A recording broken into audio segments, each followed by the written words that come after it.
আজরাইল রে, জান কবজ করে এত কষ্ট আগে জানতাম না। আজরাইল, আমাকে একটু আসানের সাথে তুমি জান কবজ করো।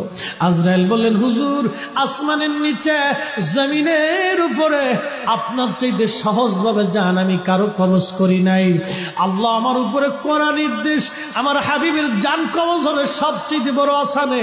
হুজুর, আমি যদি আপনাকে আসানে জান কবজ না করি, নবী গো, আল্লাহর লানতে আমি ধ্বংস হয়ে যাব। ইয়া নবী আল্লাহ, আমি সেই ভয়ে আপনাকে আসানের সাথে জান কবজ করতেছি। হুজুর গো, আপনি নবীর আগে এবং পরে এত আসানে কারো জান কবজ হয় নাই, হবে না।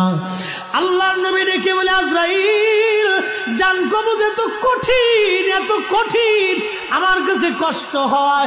একটা অনুরোধ তোমার কাছে করে দেয় আজরাইল, আমার উম্মতের জান কবজটা তুমি সহজে কইরো। আমার উম্মত গুনাহগার।